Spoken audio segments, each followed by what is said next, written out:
Good afternoon, everybody. Thank you for joining us today for the Drive Green Ottawa Speaker Series with Guillaume Paradis, Hydro Ottawa's Chief Electricity Distribution Officer. Before we start, and especially in recognition that today is National Day for Truth and Reconciliation, we wanted to take another moment to acknowledge the Algonquin Nation, whose traditional and unceded territory we are gathered upon today. We're grateful for the opportunity to meet here, and we thank all the generations of people who have taken care of this land for millennia. For those of you who don't know us, EnviroCenter is a nonprofit environmental organization based here in Ottawa. Our core mission supports sustainable lifestyles, which means that we encourage people to take action on climate in their own lives, in their homes, their workplaces and businesses, their communities, and of course, right here in our city. Our work focuses on 4 key areas: green homes, green transportation, green business, and green lifestyle. And of course, today we're here to talk about green transportation and the green grid in Ottawa. But before we get started, we have a few logistical notes, and then I'll introduce today's speaker. Please note, first of all, that the session is being recorded and will be shared online after the event on EnviroCenter's YouTube channel. Please keep yourself muted during the presentation portions, just so that everybody is able to hear Guillaume speaking. And we will be monitoring for questions in the chat box. So please type them there if they're burning a hole in your brain, and we'll bring them forward to Guillaume at the end for a Q&A period.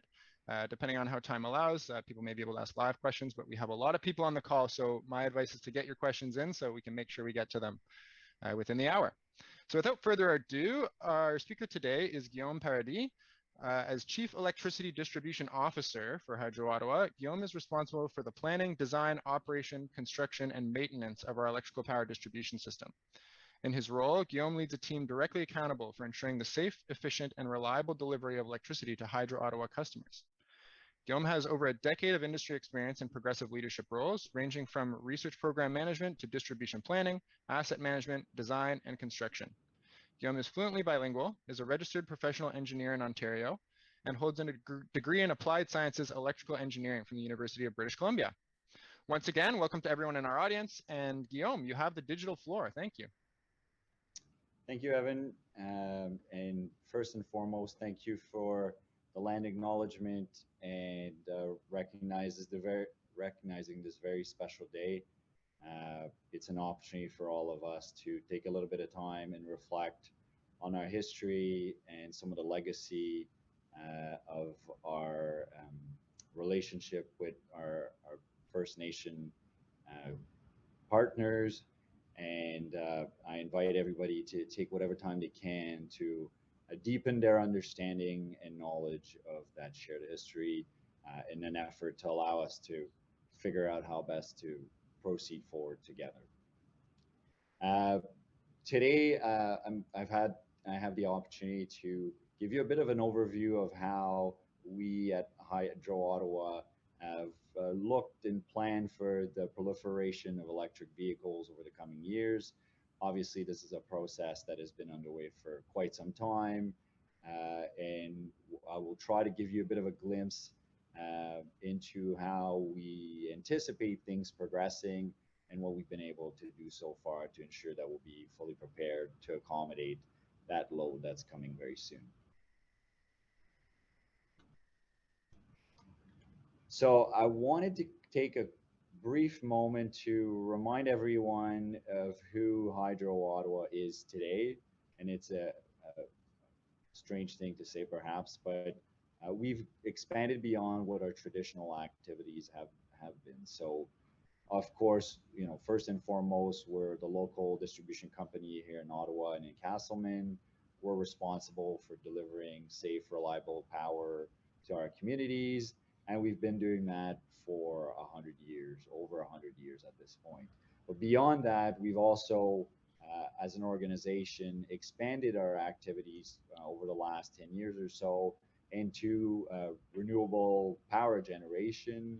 And as well, we've developed some internal expertise through our affiliates in enabling and supporting our clients progressing toward more sustainable energy options, whether it be innovative street lighting technologies or retrofitting buildings. That's an area where we've seen an opportunity to work alongside our community partners and help them progress towards a more sustainable future. So just a bit more than what the traditional classic local distribution company used to do. So that at a high level is essentially how we're separated. Our traditional LDC is under the Hydro Ottawa Limited banner. Our renewable energy portfolio is under the Portage Energy banner, and the flagship project for Portage is, of course, our Chaudière Falls refurbishment project. So, upon completion of that work, which is coming along very well, we will be, and we are today, the largest municipally owned renewable energy producer in the country. And beyond that, we have our Envari brand, which is our energy services company working with various stakeholders, ensuring that we support that greener future. So I won't spend a lot of time on our history, but one thing I wanted to illustrate with the duration and the tenure of our expertise in Ottawa is that we've gone through various cycles of growth and technology development and load changes through the years, and it's something that frankly has been part of our DNA through that century. So we live and function to serve electric loads and accommodate new loads, and we have been doing that for a very long time. Electric vehicles, as they grow in popularity and proliferate within Ottawa, represent another evolution of that service that we provide, and certainly potentially an increased level of activity for us. So a quick note on our service territory, because the key element to keep in mind as we proceed and talk about how we'll plan and look to accommodate electric vehicles in the future is to remind ourselves that our system here in Ottawa is extremely distributed and is comprised of thousands of assets. So when we talk about renewing, upgrading, and managing that infrastructure, we're looking at large populations of similar assets, but dispersed across a large territory. So that's a very significant consideration when we make planning choices and decisions. And in addition to that, those assets tend to have fairly long service lives. So we're looking at assets that will be in service anywhere between 20 years all the way up to, in some extreme cases, 80 plus years. So we make long-term decisions for our community, and that's something that we have to apply to our approach to planning, knowing that when we make a choice and we choose to invest our funds, those assets will be with us for a very long time to come.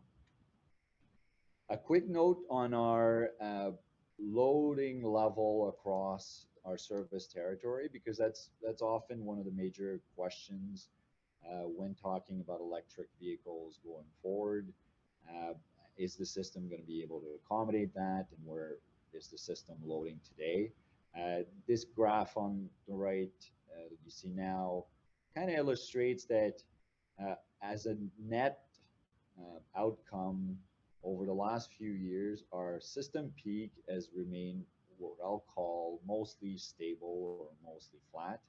And again, just for context, this is summer peak, and so it represents a snapshot in time in that period where we have a high cooling load in Ottawa. But it gives you a sense that the combination of, yes, growing demand in the system, but also efforts on the energy efficiency side, as well as some embedded generation, have come to somewhat offset that demand as it's materialized in our peak. So a little bit of context as we get into some of the next slides talking about the growth of EVs in our system. The key thing I want to illustrate here for everyone to understand is that when we plan the system in Ottawa, we do so with a variety of partners. And certainly some of the key ones are identified here, but it's a much larger ecosystem of partners than just those three entities. And so the process is to look at the long-term needs here in Ottawa. So we look out at least 20 years and determine based on recent trends in terms of demand, as well as known future growth for specific loads. And an example to keep in mind there would be very large developments or planning developments or planned developments that are known to us that we would look to integrate in our considerations when we forecast out the long-term needs. And once we gather that information, we work with our colleagues at the IESO and Hydro One as the transmitter to our community to evaluate whether or not we have sufficient capacity in terms of infrastructure, but also system capacity to actually make energy available to Ottawa to respond and address that growing demand that we're anticipating into the future. So that's a process that's been in place for some time. It's a process that is cyclical. So there's a 5-year window within which we take care of the refinements of those plans and that forecast. And that's something that's worked very well for the most part and fits nicely in our long-term asset decision making, as we already talked about earlier. So that's the traditional way we do planning. Now, what's coming, right? So that's the big question that's slowly becoming clearer, or for which the answer is slowly becoming very much clearer.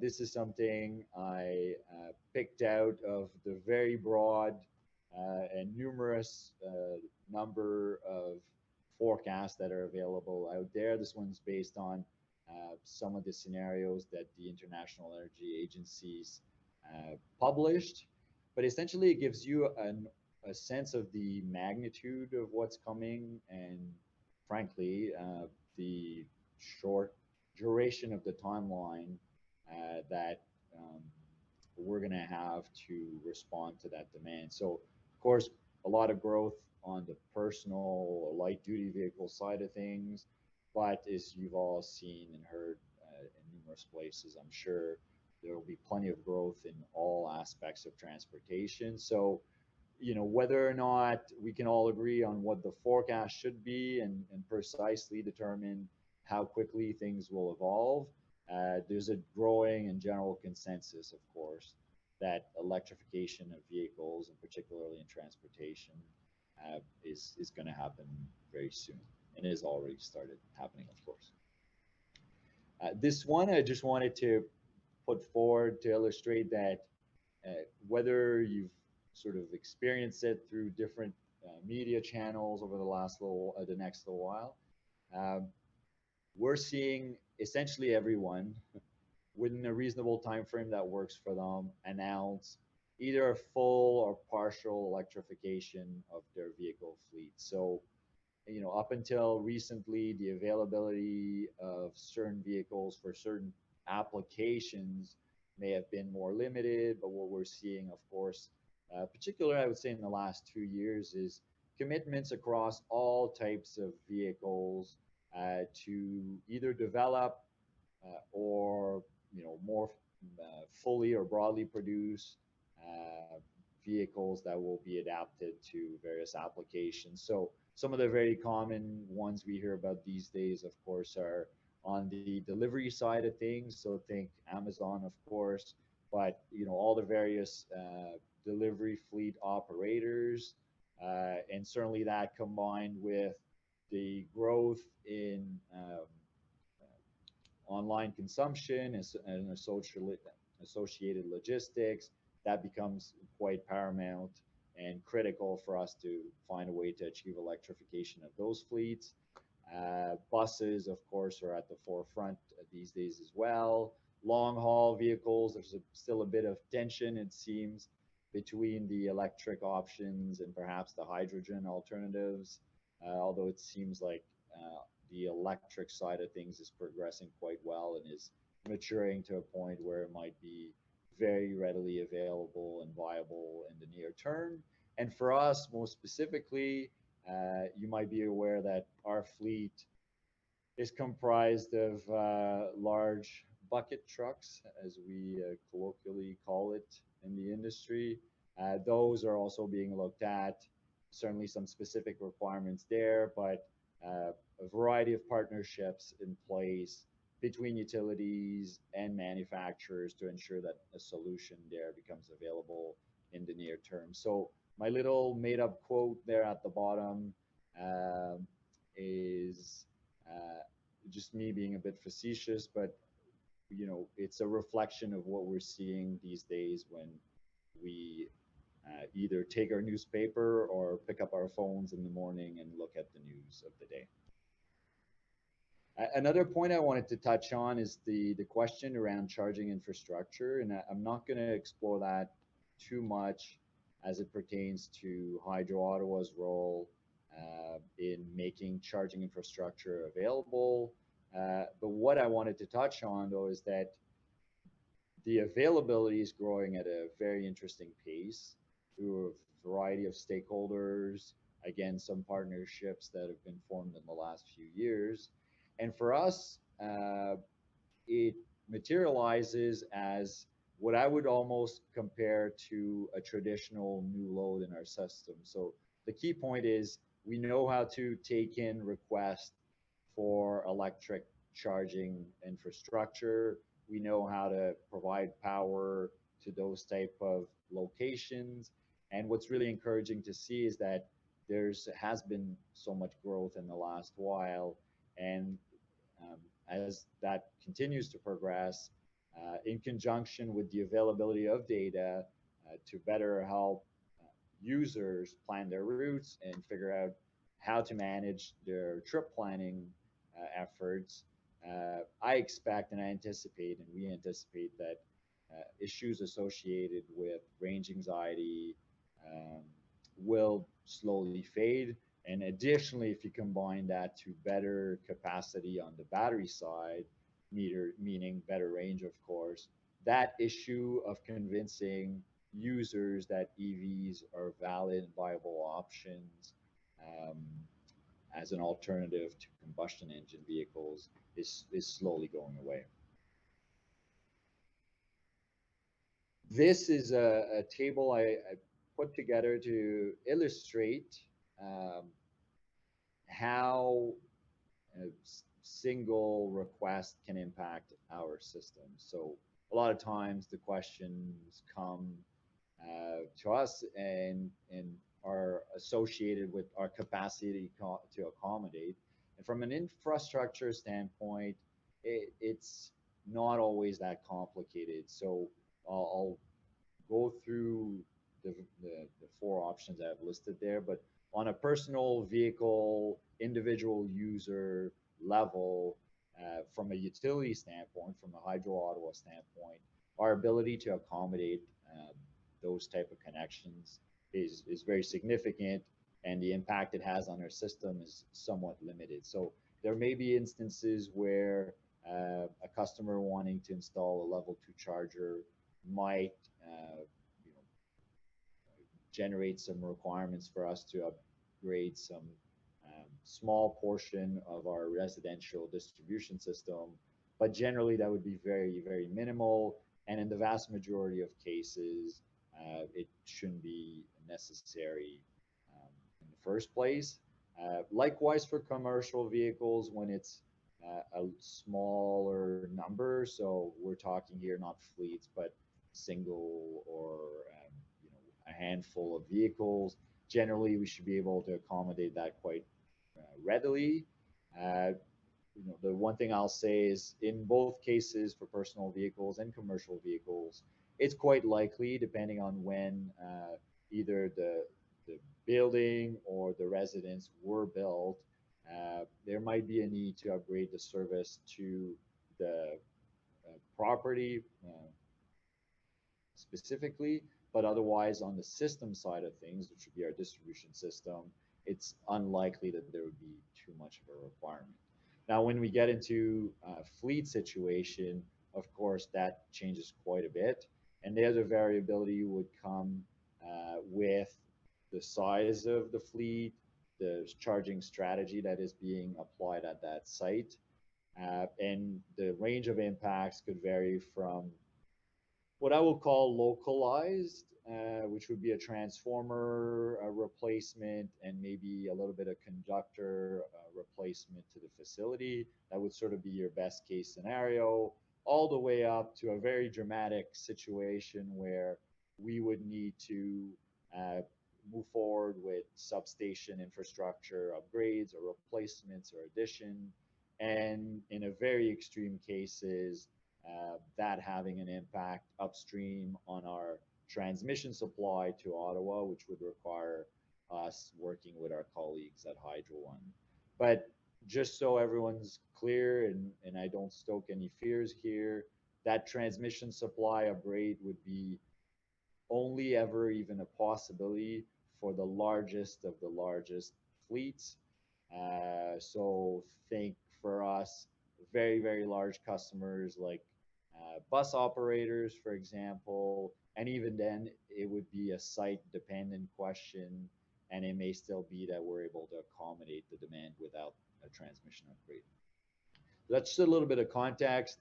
And none of this is very precise science here. The size of the question mark is intended to reflect the likelihood or the rough approximation of probability that it would have an impact at that level. And then the X is that it's more than likely it would require some major changes. So moving on, I wanted to illustrate a bit how Hydro Ottawa has been working toward and in preparation for the adoption of electric vehicles. Clearly, it's not a process that started recently. It's something that's been ongoing for the better part of 10 years now, with some specific milestones that I will get into. One of the first studies that the team published was an electric mobility adoption prediction study through Pollution Probe, and with support from NRCan at the time. And the idea was to uh, give a sense and evaluate Hydro Ottawa's ability to accommodate future electric vehicle charging load.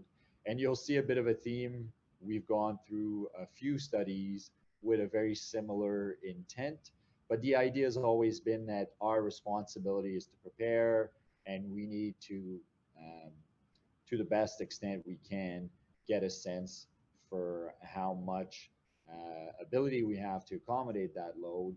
And one of the key findings in the MAP study was that in the near term, the challenges would be minimal.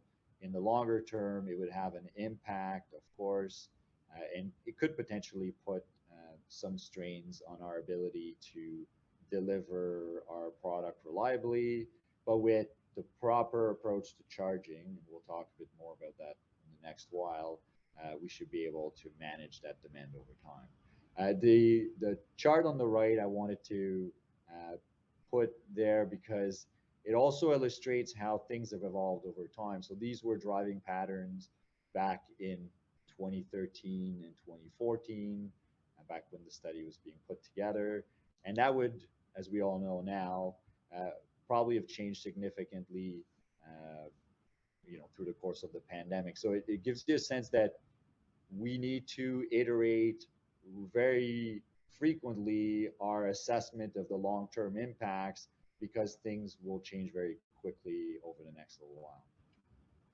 So moving on to something a bit more specific that we've done to ensure that we would be prepared as EV load continued to grow was that we've upgraded or we changed our standards for underground residential infrastructure. So, simply put, it's slightly larger transformers and larger conductor size in new residential areas for underground systems, giving us long-term capacity to accommodate the charging load that we anticipate coming through. And in the case of underground infrastructure, it's particularly important because both our ability to replace that infrastructure and the cost to replace that infrastructure are very significant. And so we need to make sure that the choices we make for the future are adequately accounting for that anticipated growth. So this is something that's been in place for um, a couple years now, and it's something that in some small measure should allow us to be prepared for that growth. Another way we've engaged some of our customers to get more information about what EVs might do to our infrastructure and how they may be manifesting themselves in terms of load in our system was to develop a program in partnership with our colleagues at Flow and with support from NRCan, and engage customers in adopting level 2 charging at home, in return of which we get information on their specific charging habits. And of course, we can take a look at that and try to extrapolate and anticipate how that might materialize on a larger scale across our system. So 100 participants for this pilot project. The average cost of installation I wanted to highlight to give people an order of magnitude. So of course, it's possible to charge below level 1, so at a level 2, so at a level 1. But for those interested in something a bit more rapid, the order of magnitude is around the $1,800 mark. And so just for context and reference, because I know that comes up occasionally. In terms of usage and demand, the average for those users was around 210 kilowatt hours per month for charging and approximately 9.5 kilowatt hours per charging session. So it gives you, an idea of magnitude at the individual user level. A quick reminder on time of use rates in Ontario. So hopefully everyone's familiar with the concept by now. If not, perhaps you don't reside in Ontario. But a system of off-peak, mid-peak, and on-peak periods with different pricing, and one that changes between summer and winter. And sort of the idea, of course, is to move some of the demand to hours of lower demand overall in the system in Ontario. Something that's effective, and you'll see how it's reflected in the usage from those participating in the pilot. So essentially, this is a breakdown of when the charging is occurring for those 100 customers. And now again, you have to keep in mind that it is 100 customers. It's also customers that will have a tendency to be a bit more aware of how they use energy at their homes.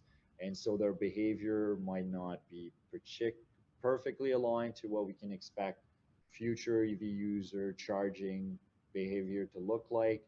But it does give you a sense that a lot of the charging occurs during off-peak periods.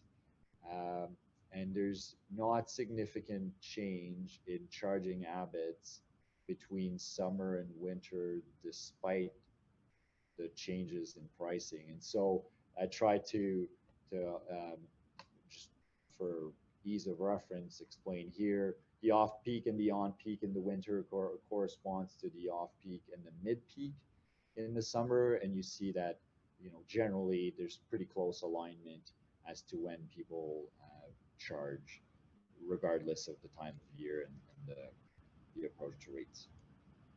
Now, that's not to say that that would be the case with other models, and there are ways that have been discussed and are being looked at to incentivize even a greater shift to charging habits to other times.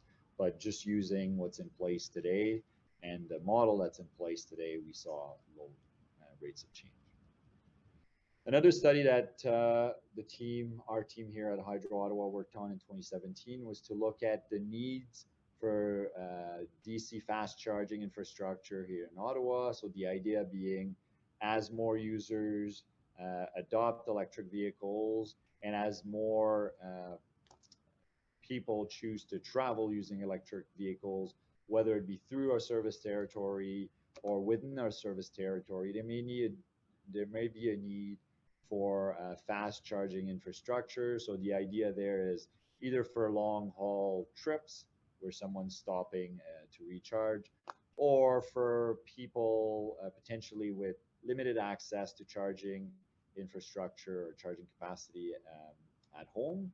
In what would that do to our system? So how much of an impact is expected to materialize in terms of demand? And now the crux of these forecasts and the real challenge in those forecasts is selecting the scenario that will materialize.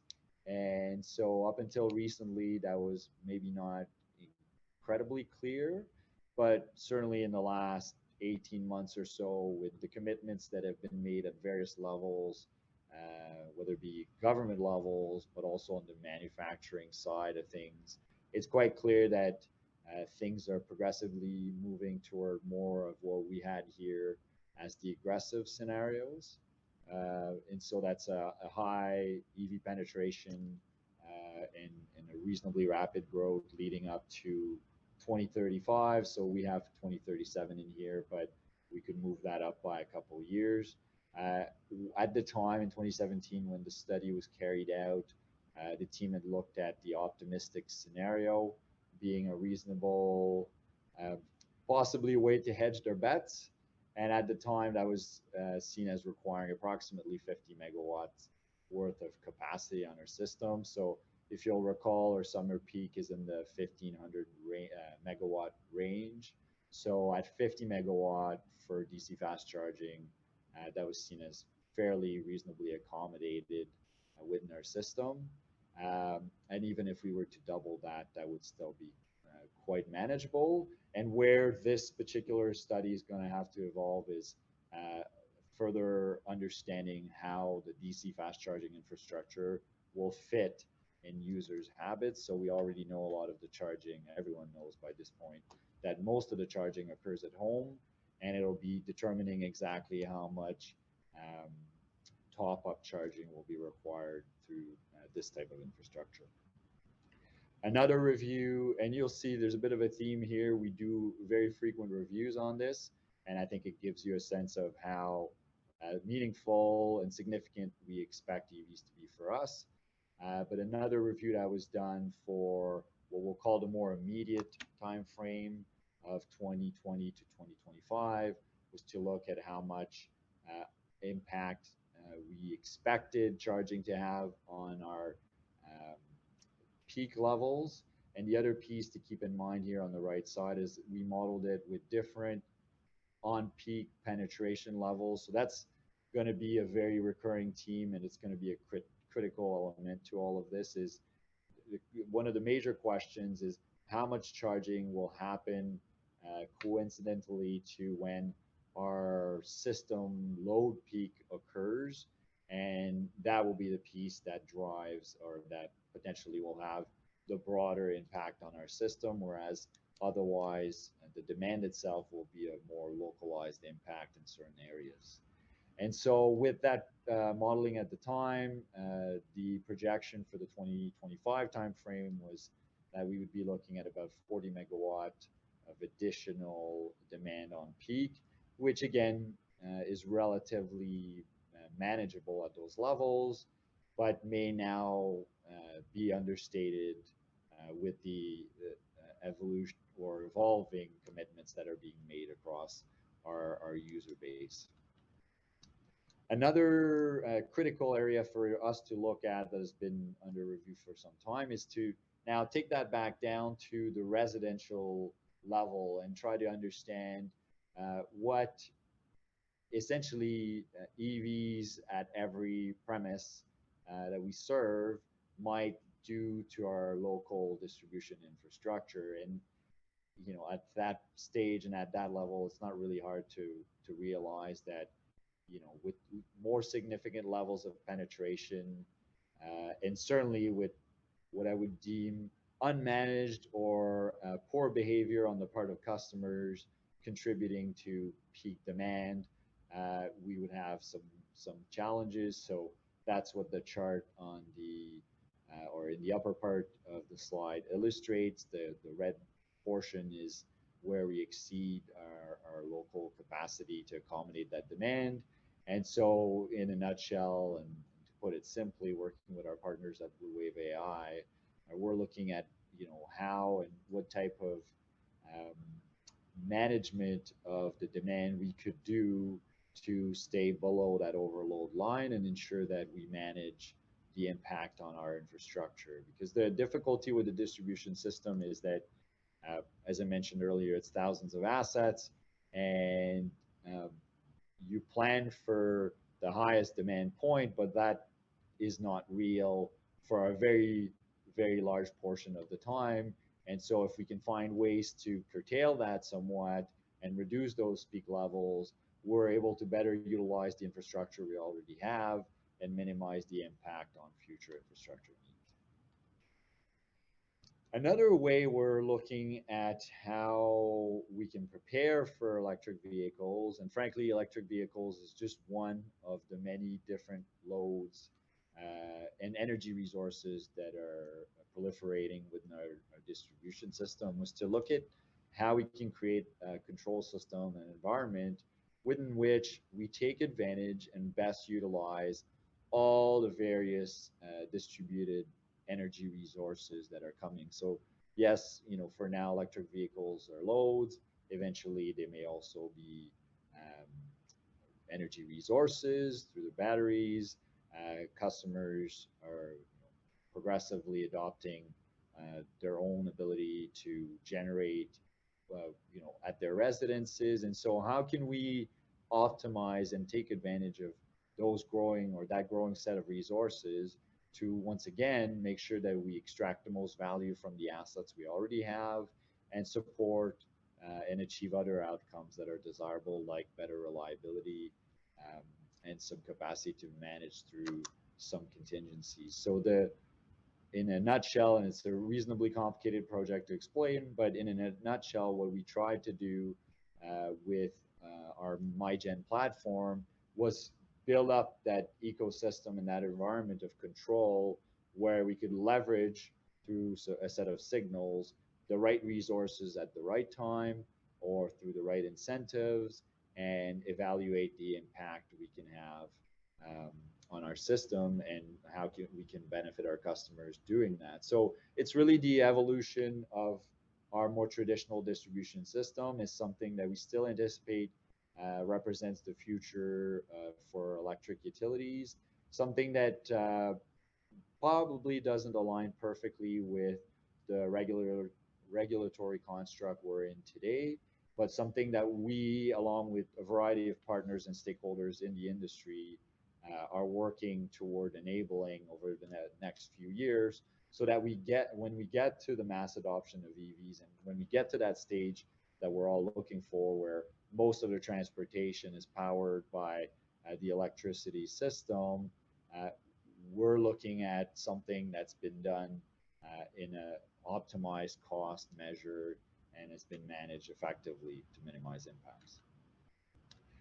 That also leads to the concept that's been out there, and this chart's not mine, of course, and I would hope that most listeners are familiar with the idea now, but the concept is to evolve our distribution system to one where there's a more organic and real-time interaction between the various energy resources that I already spoke about. So again, the idea there is, as opposed to a distribution system uh, company simply flowing energy through to the end user, better engaging, better managing, better coordinating the various energy resources that are available in our system now and that will continue to proliferate to ensure that we achieve the best cost outcomes at a more localized level. So now we're talking neighborhood scale optimization,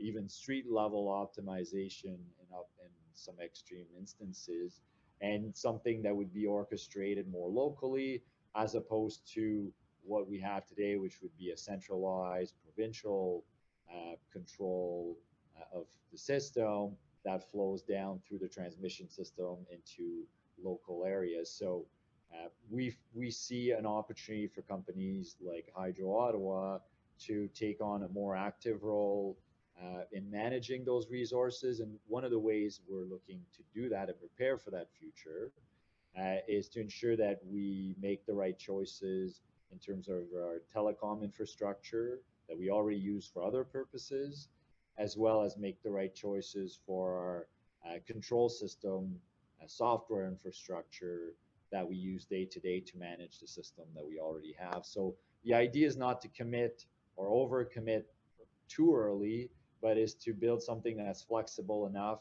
to allow us to take advantage of those opportunities when they materialize and become more readily actionable. Uh, Quick note to touch on what the future might look like. And I think this is the part that's extremely exciting and where there's a lot of creativity out in the marketplace. But there's a variety of ways in which electric vehicles will play a critical role in ensuring our long term ability to both maintain our systems cost effective and utilize our existing assets, but also enable other desirable outcomes like the growth of renewable energy resources. And some of the simpler things, of course, come with managing the demand. So, sort of the starting point that we need to work toward is both the tools and the framework to enable charging load to occur or materialize at the right times for the system. So time of use rates are already helping us do that. There's opportunities to evolve that even a little bit further to shift the demand even more. Of course, some of that capacity or that ability will come and is coming with vehicle level charging preferences and programming. And likewise, at the system level, we want to find ways to incentivize the right behavior. In the middle there, I'm just illustrating what Ford is presenting in support of its F-150 Lightning launch and vehicle. But of course, one of the very enticing ideas for some of the larger vehicles with large battery packs is the possibility or the idea that under certain scenarios where perhaps the local electricity distribution grid becomes unavailable, whether as a result of reliability issues or otherwise, the vehicle could act as an alternative to that supply. I think everyone has a bit of a perspective on how practical or how feasible that is.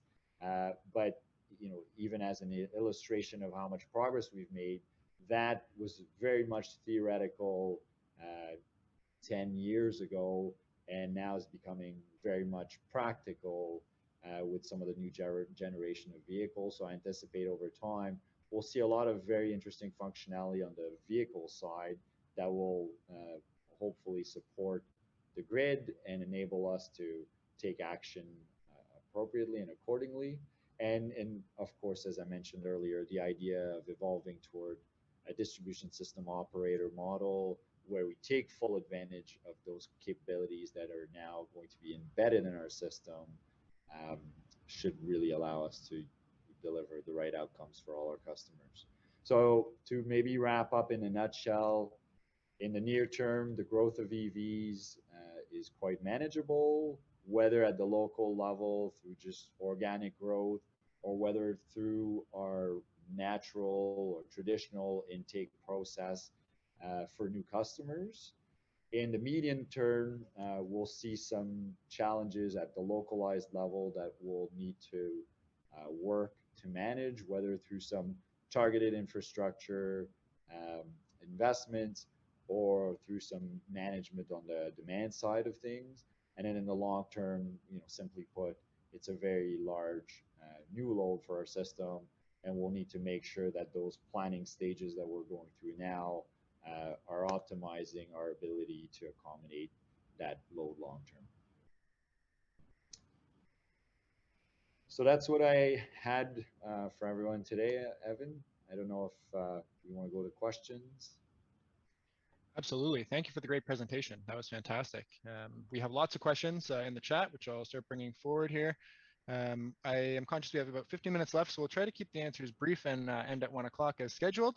But let me go, I'll go just slightly out of order, but I will make sure that everybody gets in here. So we had a question from David about who pays for power upgrades to supply multi-unit apartment buildings to support multiple electric vehicles. So not individual homes where there might be one charger, but a larger building with multiple residential units. Is that something that Hydro assists with? Would that be on the property owner? Yeah, so there's probably two cases. There'd be new development, which will now already account for that requirement. So when it's a new development, developers approach us directly. We account for that in the sizing of the supply to that facility, and that's taken care of. For a building retrofit scenario, it would likely be the property management or the condo board or the association, but also something we work with customers on because unfortunately every situation tends to be slightly different and unique. And so that's something that we can engage on through our regular intake process.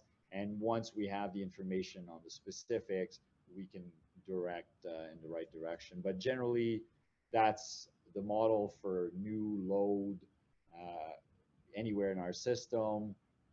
The users that drive the demand have some cost responsibility offset by the size of that demand and a recognition that it adds value to our user base. Excellent, thank you. I have a question here from Sandy about peak hours. You may have sort of indirectly answered this as you continue with the presentation, but she's asking about if everyone, personal and commercial, were shifting their charging to off-peak hours. Would that create problems? Would that solve problems? Would it change what constitutes peak hours? And then maybe I could add to that by just suggesting that in the past year and a half, 2 years, a lot more people have been working from home or have sort of changed those regular 9 to 5 patterns. So how does that affect the load, the predictions for the load around less commuting, maybe more opportunity to do some of that charging on off-peak hours? How can you speak to that? Yeah, so I'll just speak on the changes in demand habits, we'll call it, resulting from the pandemic and the growing adoption of remote work. So, simply put, what we saw is that rather than have a very clear peak in the morning, it's a more progressive growth in demand through the morning, and likewise, a mirroring trend at the end of the day where the ramp up is less pronounced than it would have been in the past. So you see how changes in behavior can really affect change in the system loading. And with respect to charging of electric vehicles, I think those things will go hand in hand. So if the behavior changes where more customers are at home more of the day, they'll have an opportunity to charge at different times. And likewise, in the evening, we might see a reduction, but those will have to be captured and accounted for in the rate models and structures going forward to make sure that we don't have a rate structure that responds to old customer behavior and actually reflects new patterns and the new desired outcomes that are intended to be built off of that new pattern. So the charging in the evening is good. Shifting it to later is probably better. And if there is a steadier demand through the day, then perhaps there's an opportunity to make some of that happen in the day as well. That's exciting. Changing behaviors for sure. I've got a question here from, and I apologize if I pronounced it wrong, but Aaron about the Government of Canada's target. So they have a mandatory target for new light duty cars and passenger trucks to be zero emission by 2035. And they mentioned your model is based on 66% of cars by 2037. They're asking if this is in line with government targets. I think probably this has to do with new vehicles versus vehicles on the road. Yeah, that's right. And the thing that I want to make clear is that those studies were sort of a snapshot in time when they were carried out. So that's why, for reference, I put the years. But it's not something static. So we're not we're not here in 2021 looking at our 2014 study that made us feel very comfortable and assuming that that's accurate in any way. So our exercise, frankly, is to evolve those predictions on an annual basis based on new available information. And for us, that's either actuals, meaning load is materialized, people have purchased vehicles, or there have been commitments at the various governmental levels or on the manufacturer side, and we anticipate that having a certain impact into the future. So just wanted to make sure that was clear. What we're seeing now, I think, is a bit of a traditional demand challenge for the manufacturers, where it's clear there's extremely significant interest and demand in electric vehicles, maybe not fully matched by a capacity to make those vehicles available to customers in a timely manner. I think we've seen that improve over the last little while, but there's still a bit of a crunch there that's happening. And I would expect that in the next 18 months or 24 months, that'll improve significantly, certainly with all manufacturers at this point making significant commitments to delivering on those electric vehicles and models. And the 2023 timeline looking like one where that supply will start meaningfully catching up. In the interim, the interest and the demand will continue to grow and be very significant. So that 24-month period is going to be tricky. And beyond that, we should start seeing, a pace of adoption and purchasing that will start ramping up very, very significantly. Excellent. Yep. The future seems far away, but it's coming quick, eh? Oh, yeah. I've got a question here from Daryl, who I also wanted to thank for posting that infographic in the chat. That was great. Thank you for that link. If they ask, how many battery electric road vehicles does Hydro Ottawa own today? So how does your fleet fit? So I should have been prepared for that question, but I don't have the exact number. What I would say is it's not enough, meaning we are working on our fleet. We are working toward a proper and generalized electrification plan. What we're working through is the availability challenge, of course, and how we can pace that in. So we want to make sure that it aligns with the life cycle replacement points for our existing fleet. We saw the light duty vehicles as being the primary opportunity, but even there, on the smaller truck side of things, like the small pickup trucks, supply is not really there quite yet. So given our size and our purchasing or limited purchasing power, our ability to get in the queue with manufacturers like Ford and others to try to get a pickup truck is not very high. But we're working on ensuring that when the supply catches up, we'll be in there and we'll have access to those vehicles. And on the larger vehicle side of things, we're a bit dependent on some of that development that's being worked on currently to make sure that there's proper availability. So we're working through our fleet. The small vehicles will be first.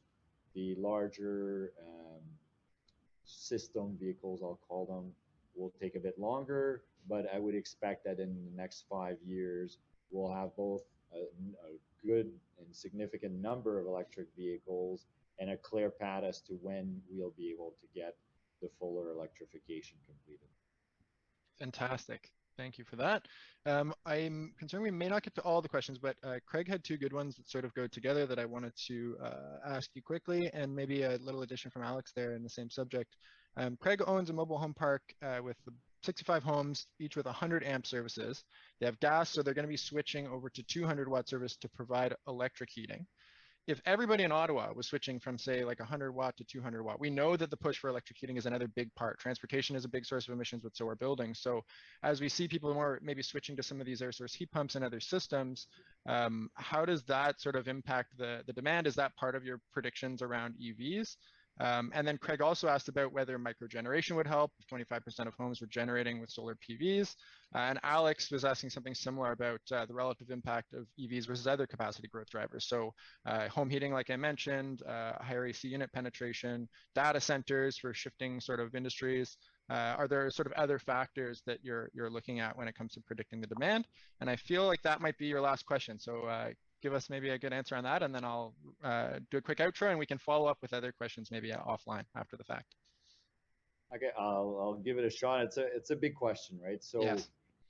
there again, I'll go back to there's two types of requests. In my view, there's the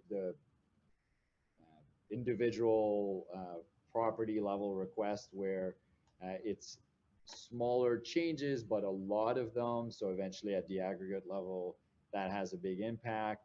And I would differentiate that between that and the larger requests, like the data center question that was raised. So for a data center, I would go back to we can use our standard process. So yes, data centers are massive. Data centers tend to be reasonably or relatively mobile and able to look for the most advantageous um, either tax environment or even energy environment, in the sense of selecting an area where capacity is more readily available and therefore the cost to connect lower. So we can manage those large requests. Timing is always challenging. So if we have a giant load request tomorrow, and they expect supply in 3 months, that's going to be difficult.